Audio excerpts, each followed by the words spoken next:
Laboratorio virtual. El presente CD-ROOM contiene los laboratorios que se desarrollan en el capítulo de linfomatopoyético del curso de Morfofisiología 1. Estos son médula ósea, glóbulos rojos, glóbulos blancos, hemostasia, grupos sanguíneos y sistema linfático. Haga clic en el laboratorio que desea experimentar. Uno. Marca uno. Marca uno ya. Médula ósea, anatomía y función. Silencio. Introducción.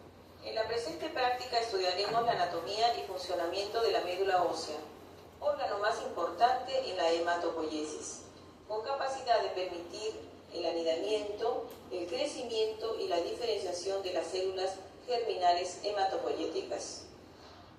Objetivos. Conocer los procedimientos para la obtención del aspirado de médula ósea y biopsia de hueso. Conocer la anatomía de la médula ósea en extendidos de aspirado con coloración de Wright y de Pearl y biopsia de hueso con coloración de hematoxilina eosina en condiciones normales. Diferenciar los diferentes elementos de las tres células hematopoyéticas y otras células del estroma o microambiente. Pretest. En una hoja en blanco conteste cada una de las siguientes preguntas. Tiene 1 minuto para contestar cada pregunta.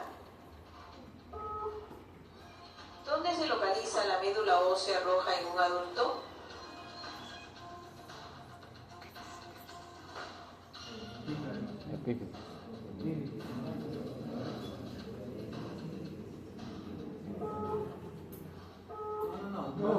¿A qué elementos dan origen los eritroblastos? Dale 10 segundos para que no tenga preguntas porque eso viene en el examen y está a la D.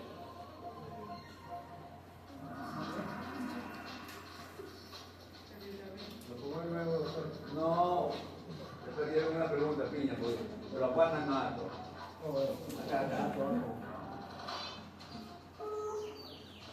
¿Cuál es la relación normal entre elementos mieloides y eritroides?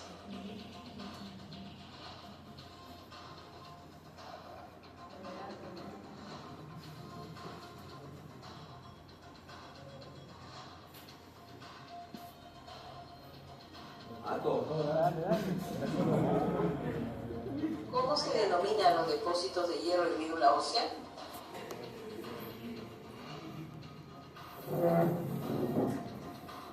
Procedimiento. Material biológico. Extendido de médula ósea sin colorear. Láminas de biopsia de hueso normal con coloración de hematoxilina y eosina. Material no biológico. Aparatos y equipos. Microscopio. Láminas portaobjetos. Pipetas de 1 a 5 mililitros.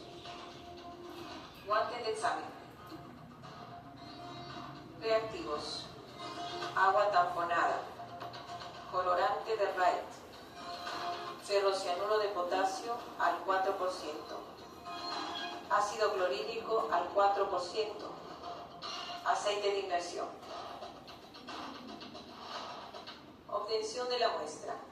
La punción y biopsia de hueso es un método que permite la exploración in vivo por medio de la extracción de una muestra de tejido obtenido por aspiración usando un hidrócamo. La localización más frecuentemente empleada es el mango esternal, la espina ilíaca posterior superior y anterior en adultos. En los lactantes hasta los 18 meses es factible utilizar la punción en epífisis proximal de tibia.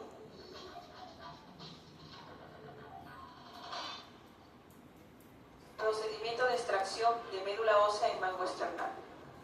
Es el procedimiento más frecuentemente empleado en los individuos adultos por la facilidad del acceso al mango del esternón. Después de limpiar la piel se coloca un campo no fenestrado y se delimita el área de infiltración con anestesia local. Entre la horquilla del esternón y el ángulo de Luis, el punto punto medio es el que escogemos para la infiltración. Estamos inyectando anestésico local a nivel de la piel, produciendo un pequeño abón. Posteriormente, perpendicular al plano del hueso, procedemos a ingresar hacia el periósteo, atravesando los planos de piel y tejido celular subcutáneo. Nótese la inclinación de la aguja en diferentes ángulos para lograr un mayor ángulo de infiltración. Después de 1 minuto aproximadamente hemos conseguido anestesiar la zona del procedimiento.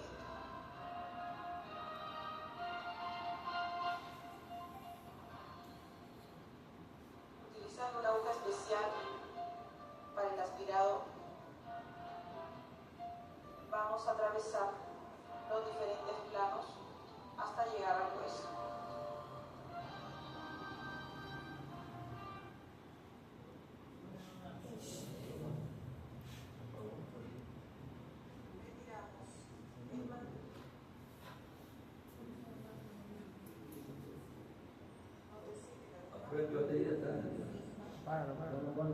¿Pone pausa ya?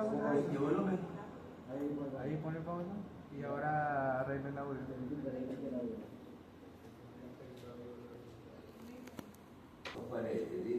Atravesar la pared anterior, llegar al centro y cuidado de no pasar la segunda pared que no te vas a dar el destino. Ya pasado.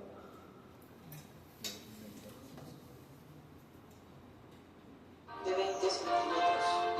Un volumen de 1 a 3 centímetros de médula ósea es suficiente para realizar los extendidos.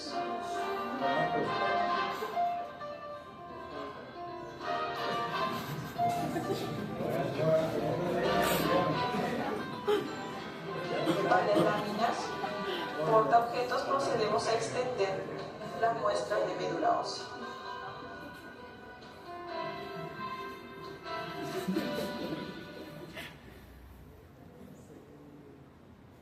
Procedimiento de extracción de médula ósea en espina ilíaca posterior superior. Otra localización donde podemos extraer la muestra del aspirado de médula ósea es en la espina ilíaca posterior superior.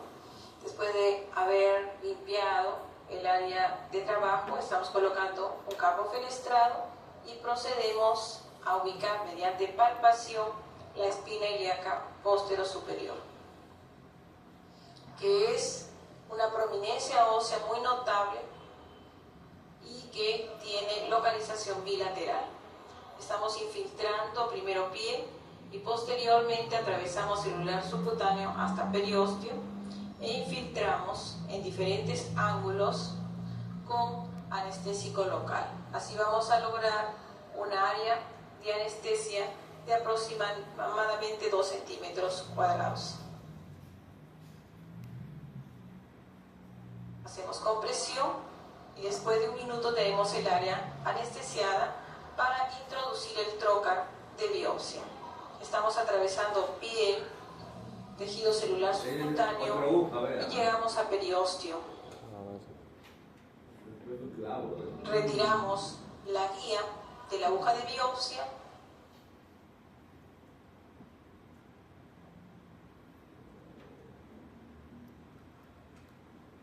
y seguimos introduciendo la aguja hacia el hueso.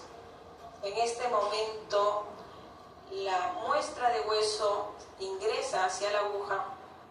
Estamos midiendo la altura de la biopsia.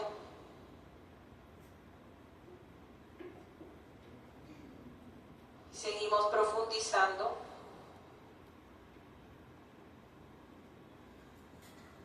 Y con movimientos laterales desprendemos la base de la biopsia. Retiramos y se ha obtenido la muestra de biopsia. Como la aguja es de forma cónica, procederemos a retirarlo de manera inversa. Para tal efecto utilizamos esta guía. Este pedacito de la punta, Y observen la pequeña muestra de biopsia de hueso en el extremo de esta guía. Esta biopsia va a ser procesada en parafina y posteriormente se realizan los cortes histológicos.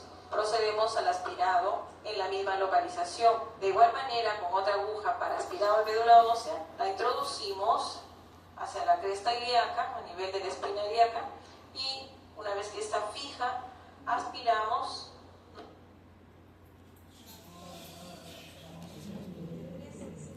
retiramos y el procedimiento termina.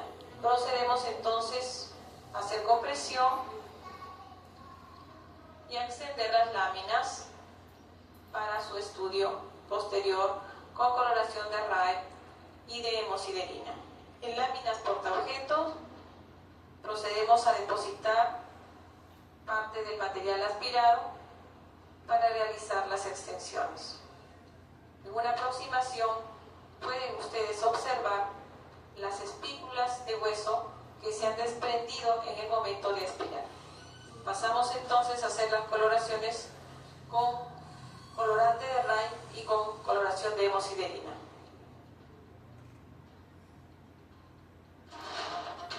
Coloración de RAE. Para observar las características de las diferentes células hematopoyéticas, el proceso es el siguiente.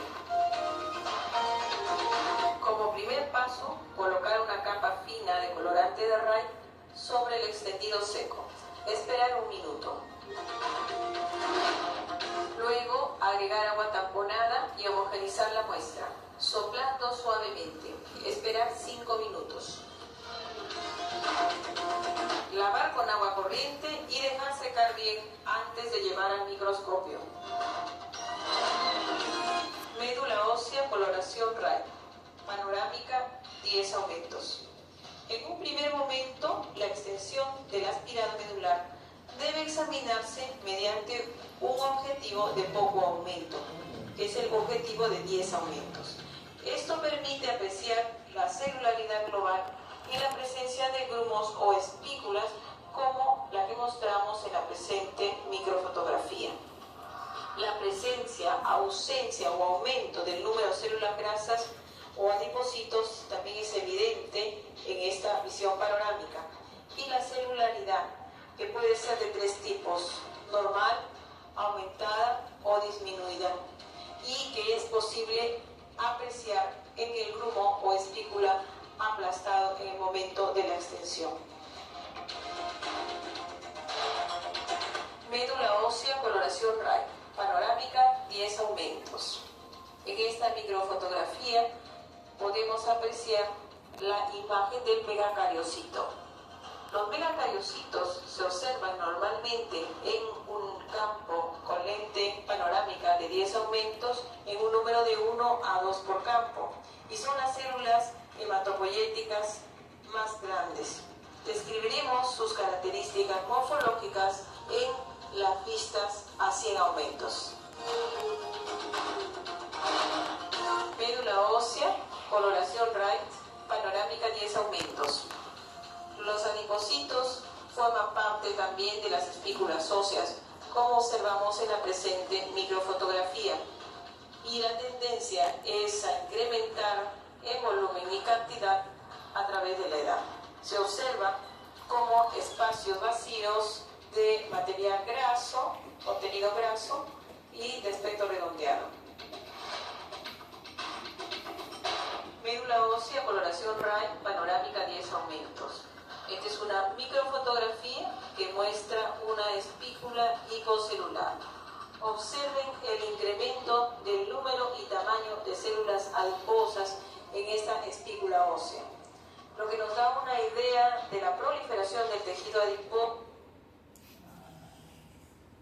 hematopoyético normal.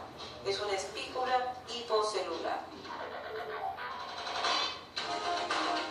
Médula ósea, coloración RAE, 100 aumentos con lente de inversión. En la segunda etapa del estudio del aspirado medular, se procede al examen de gran aumento, utilizando un objetivo de inversión de 100 aumentos.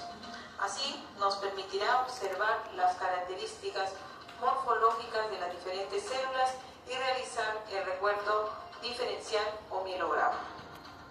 Al iniciar la exploración morfológica de la médula ósea, observaremos en primer lugar un predominio de los precursores granulopoyéticos sobre los eritroblastos en una proporción de 3:1.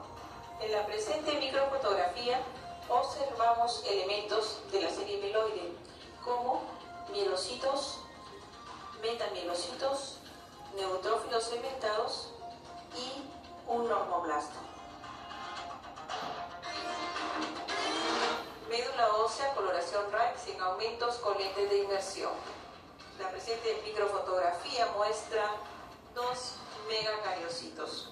Estos elementos normales son células poliploides que se caracterizan por su gran tamaño y la segmentación del núcleo. Al realizar el examen morfológico de la médula ósea, debe observarse detenidamente el aspecto morfológico de los megacariocitos con el fin de poder hallar alteraciones como hipersegmentación nuclear, alteraciones de la madurez citoplásmica o la presencia de megacariocitos de tamaño muy pequeño y escasa o nula segmentación nuclear, que se llaman megacariocitos de aspecto hipoploide. Del citoplasma de los megacariocitos se desprenderán posteriormente las plaquetas que vamos a observar circulando en sangre periférica. Médula ósea, coloración Wright sin aumentos con lente de inmersión.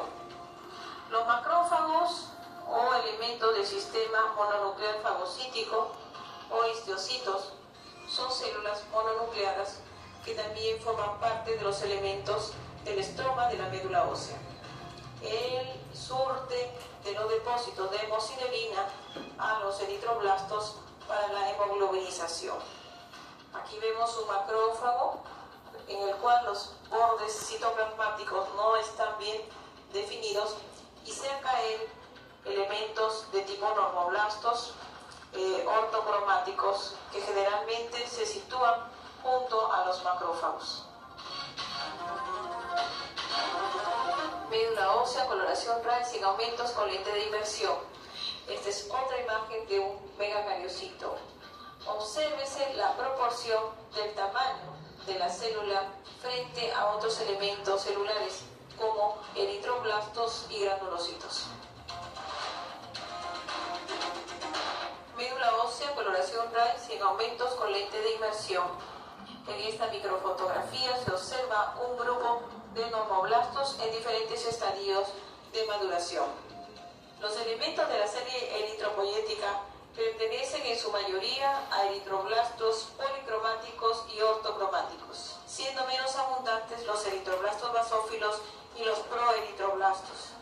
Se caracterizan por su mayor tamaño y la inmadurez nuclear, así como por su elevada basofilia de citoplasma. Médula ósea, coloración Wright sin aumentos con lente de inmersión.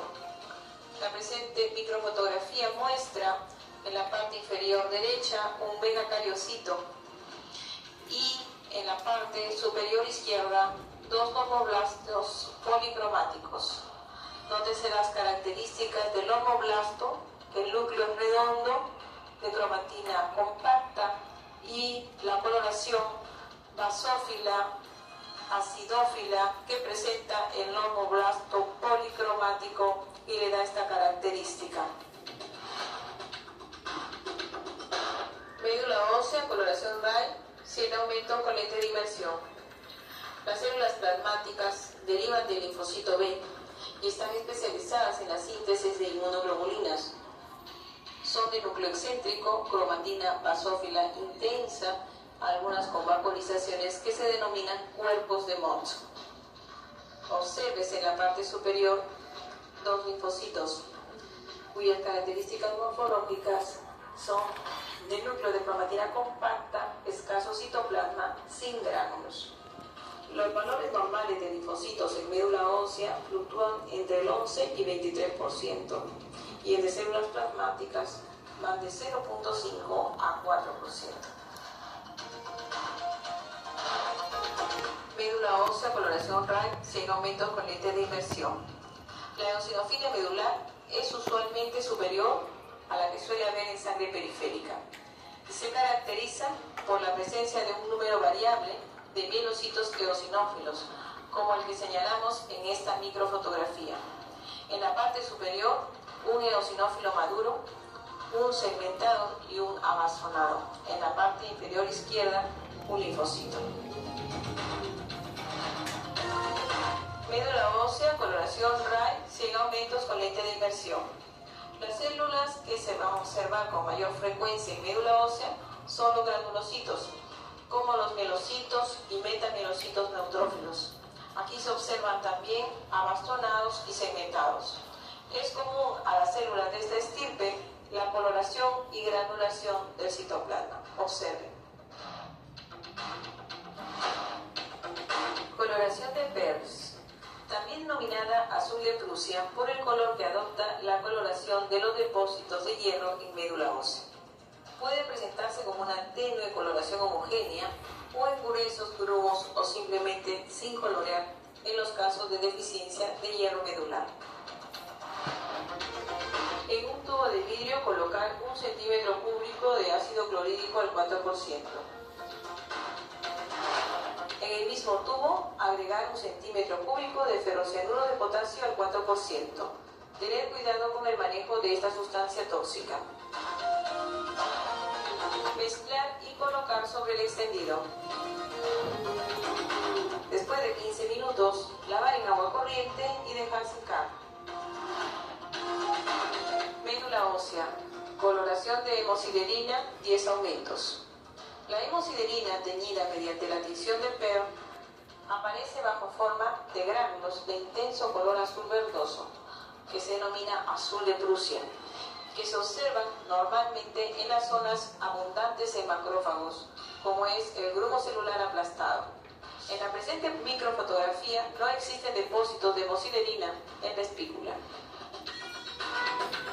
Médula ósea, coloración de hemosiderina, 10 aumentos.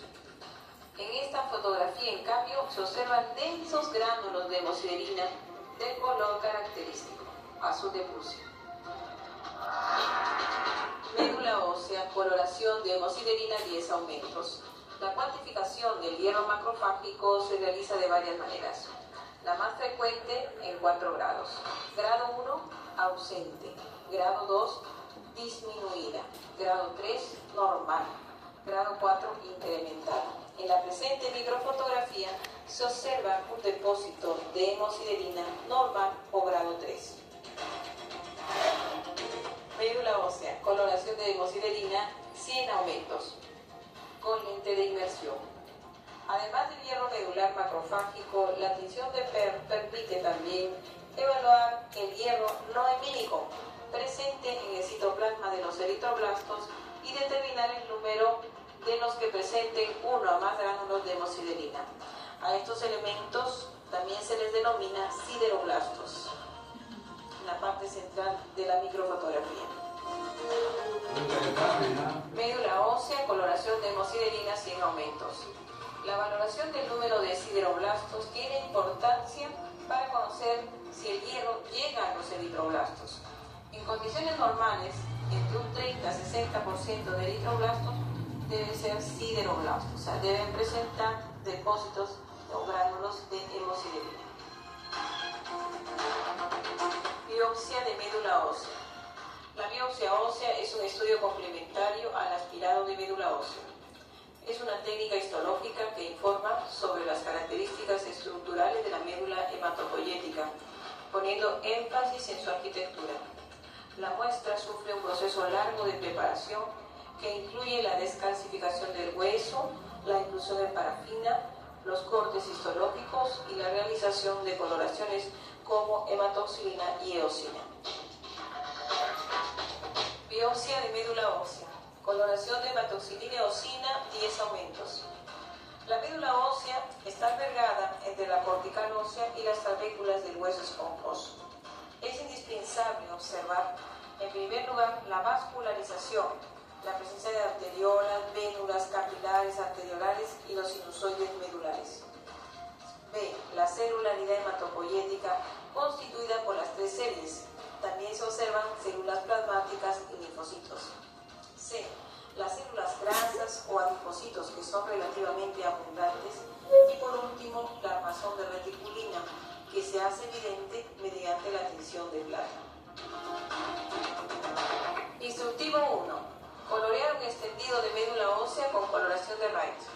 Observa. Fuera el micrófono. Bien, esa es la práctica de médula ósea. Como ustedes han visto, ahí hay 6 más o 5 más. A medida que vayamos avanzando, la vamos presentando. Yo quería hablarles algo sobre aplasia medular, pero la doctora ya me quemó el rollo. Con el permiso de la doctora, ¿me permite hablar un ratito, doctora?